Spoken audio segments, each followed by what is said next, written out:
Assalamualaikum warahmatullahi wabarakatuh. Alhamdulillah wassalatu wassalam ala rasulillah amma ba'du. Para pemirsa yang Allah muliakan, pada kesempatan kali ini saya ingin menyampaikan hadis maudhu', hadis palsu. Hadis palsu ini penting kita sampaikan supaya jamaah tidak menyampaikan lagi gitu atau tidak mengamalkan hadis ini, ya. Tapi saya coba untuk menyingkatnya, karena kalau terlalu panjang kasihan juga, kayak hadis arba'in kepanjangan saya ya. Nanti saya coba singkat-singkat ya, usaha untuk singkat-singkat. Nah, jamaah yang dirahmati Allah Ta'ala, kata Nabi SAW, orang yang berdusta atas namaku maka tempat duduknya udah disiapin, yaitu di neraka. Jadi jangan main-main terhadap hadis palsu. Ada orang bilang begini, nggak apa-apa Pak Ustadz, palsu-palsu yang penting hadis. Astagfirullahaladzim, nggak bisa begitu. Ya, oke, logikanya kita begini lagi dah, kita balik. Nggak apa-apa, uang, palsu-palsu yang penting uang. Kan nggak berlaku. Uang, duit, palsu nggak berlaku. Penyebarnya juga akan dipidana kan? Penyebar uang palsu. Kalau hadis palsu juga sama, ada ancamannya di neraka. Yaitu tempat duduknya di neraka. Jangankan berdusta atas nama Nabi Muhammad. Berdusta atas orang tua kita juga kan nggak boleh. Apalagi berdusta atas Nabi Muhammad SAW. Jadi saya menyampaikan hadis palsu ini supaya kita tahu, oh ini ternyata hadisnya palsu. Jadi nggak di-share gitu. Boleh nge-share hadis palsu, tapi untuk menjelaskan kepalsuan hadis tersebut. Boleh. Tapi jangan nggak dijelasin. Nanti orang taunya itu hadis, padahal bukan hadis. Nah, hadis ini sangat populer. Sangat masyhur di masyarakat kita. Tapi yang namanya bukan hadis harus kita sampaikan hadis, bukan kan? Tapi kita sampaikan dulu lah. Ini hadis yang populer tapi bukan hadis ya. Yaitu utlubul ilma walau bisin. Ya, carilah ilmu walaupun di negeri Cina. Fa innal tolabal ilmi faridatun ala kulli muslimin. Karena sesungguhnya mencari ilmu itu adalah kewajiban atau wajib bagi setiap muslim. Ini sebenarnya dalam hadis ini ada pencampuran antara yang hak dan yang batil. Mana yang hak, mana yang batil? Yang batil nih, utlubul ilma walau bisin. Ini batil nih. Ini bukan hadis nih. Utlubul ilma walau bisin. Ya, carilah ilmu meskipun di negeri Cina. Ini batil. Sedangkan yang hak apa? Fa innal talabal ilmi faridatun ala kulli muslim. Ini hak. Ini benar hadis sahih nih. Dan kewajiban bagi setiap muslim adalah mencari ilmu. Ya, itu hak. Nah, ternyata di WA, di Facebook banyak yang nge-share dicampur aduk antara hadis dengan yang bukan hadis. Jahat banget ini. Jahat. Lebih jahat lagi nih. Nggak boleh. Baik, jamaah yang dirahmati Allah. Ada yang bertanya seperti ini. Ustaz, bagaimana riwayat hadis tentang utlubul ilma walau bisin? Carilah ilmu meskipun di negeri Cina. Di negeri Cina. Siapa yang meriwayatkan hadis ini? Dan kenapa harus di negeri Cina? Bukan di Eropa. Kenapa harus di Cina gitu? Wow, luar biasa. Subhanallah. Yang bertanya ini luar biasa. Berarti dia menanyakan dua hal sebenarnya. Yang pertama bertanya tentang riwayat. Berarti kalau bertanya tentang periwayatan, itu berkenaan dengan apa? Dengan silsilah keguruan hadis. Atau biasa disebut dengan apa? Sanad. Silsilah keguruan hadis itu sanad. Kemudian dia tanya lagi, kenapa di Cina bukan di Eropa? Berarti dia bertanya tentang substansi atau materi hadis yang disebut bahasa hadis dengan matan. Jadi matan itu adalah substansi atau materi hadis, sedangkan riwayah itu adalah sanad. Berarti kan luar biasa yang nanya nih. Baik. Hadis ini jamaah yang dirahmati Allah, saya singkat saja. Ini diriwayatkan oleh Ibnu Adi dalam kitab beliau tentu. Kemudian juga diriwayatkan oleh Abu Nuaim juga dalam kitab beliau. Saya nggak sebut ya. Kemudian diriwayatkan juga oleh Ibnu Abdul Bar dalam kitab beliau juga. Ya. Ini riwayatnya. Nah, yang meriwayatkan hadis ini kita langsung masuk ke sanad ya. Itu bersumber dari Al-Hasan bin Atiyah. Jadi meriwayatkan hadis ini, semua mereka ini bersumber kepada Al-Hasan bin Atiyah. Nah, Al-Hasan bin Atiyah itu dari Abu Atikah Tarif bin Sulaiman.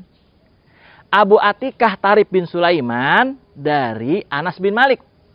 Anas bin Malik dari Nabi Muhammad Sallallahu Alaihi Wasallam. Itu yang disebut dengan riwayat atau sanad. Apa sih akar dari palsunya hadis ini? Simak baik-baik pernyataan dari Imam Ibnu Hibban. Kata Imam Ibnu Hibban bahwa hadis ini adalah batil, la aslalahu. Hadis ini batil, tidak ada asal usulnya. Batil, kata Ibnu Hibban. Nah, kemudian kata Al-Uqaili, Al-Bukhari, Abu Hatim, An-Nasai, sepakat mereka semua bahwa rawi yang bernama Abu Atikah Tarif bin Sulaiman tidak memiliki kredibilitas untuk meriwayatkan hadis, tidak punya dia. Dan kata Imam Ahmad bin Hambal dan ulama-ulama kritikus hadis lainnya mengatakan bahwa rawi yang bernama Abu Atikah Tarif bin Sulaiman adalah perawi pemalsu hadis, pendusta. Tuh, jadi jelas sudah bahwa ini bukan hadis. Maksud dari istilah carilah ilmu sampai ke negeri Cina, ya maksudnya hadis palsu ini. Itu jadi sudah nggak usah dikembangkan. Ngapain nyari ilmu ke Cina, nggak ke Mekah, Madinah? Itu gudangnya. Anehnya lebih lucu lagi, orang Mekah Madinah suruh datang cari ilmu. Apa ilmu apa? Ilmu kungfu, ilmu sensei. Thalabul ilmi faridatun, itu ke Mekah ke Madinah asasnya.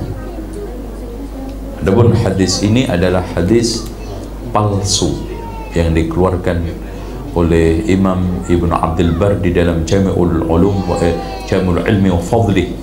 Utlubil ilma walau bisin, tuntutlah ilmu walau ke negeri Cina. Ustaz, ini hadis dhaif. Emang masalah buat lo? Hadis dhaif boleh dipakai kalau cukup 5 syarat. Tidak dalam masalah akidah, tidak dalam masalah menetapkan hukum halal dan haram, tidak ada periwayatnya yang kadzab pendusta, masih bernaung di bawah hadis sahih, dan dia untuk fadail a'mal, memotivasi. Makanya silakan adik-adik menyampaikan, tuntutlah ilmu walau ke negeri Cina. Dhaif itu enggak masalah, dan dijelaskan Ustaz Somad kemarin. Apa penjelasannya? Aku pun tak ingat. Hadis dhaif untuk motivasi enggak salah. Tuntutlah ilmu walau ke negeri Cina dulu. Sekarang tak perlu lagi ke Cina karena Cina sudah datang. Para pemirsa, ada hadis Nabi menarik untuk kita kaji. Utlubul ilma walau bisin, tuntutlah ilmu itu sampai ke tanah Cina. Nah, kok Nabi tahu tentang Cina ya? Padahal daratan antara Madinah pada waktu itu diucapkan hadis itu dan Cina itu jauh banget. Orang Arab mau ke Madinah pasti lewat Indonesia kan? Nah, jalur sutra. Jadi para pemirsa, jangan sampai kita tidak memperhatikan hadis ini. Kenapa Cina? Ya. Kenapa enggak Eropa? Kenapa bukan yang lain? Nah, pasti ada keistimewaannya pada waktu itu. Kenapa? Pada waktu Rasulullah hidup, dinasti yang berkuasa di Cina itu adalah dinasti Tang. Itu sudah ada mesin percetakan, dalam arti pabrik kertas ya. Sudah ada kertas pada waktu itu. Keramik-keramik, bahkan ada yang mengatakan keramik yang ditempel di Masjid Nabawi itu keramik Cina yang pada masa itu dinasti Tang. Ada sih orang yang mengatakan bukan Cina di situ tapi Sindu. Orang-orang India itu menganggap bahwa Utlubul ilmi walau bisin itu bukan Cina tapi Sindu. Tapi ternyata diklarifikasi bukan Sindu tapi Cina sekarang ini. Karena ada sahabat yang meninggal di Cina kan pada waktu itu. Karena itu para pemirsa, dimanapun juga ilmu itu ada, tuntutlah. Ya, ada hadis Nabi kayak mendukung itu ya. Ya, al-hikmatu dalatul mu'min fa'aitu wajadaha fawhaku biha. Hikmah ilmu itu ada di mana-mana. Ambillah karena itu miliknya Islam yang tercecer. Jangan menganggap, oh itu kan ilmunya orang kafir, produknya orang kafir. Mobil Jepang misalnya, pesawat di Amerika, itu kan bukan orang Islam. Masa kita ambil ilmunya? No, itu harus kita ambil karena itu netral kan. Terima kasih. Wassalamualaikum warahmatullahi wabarakatuh.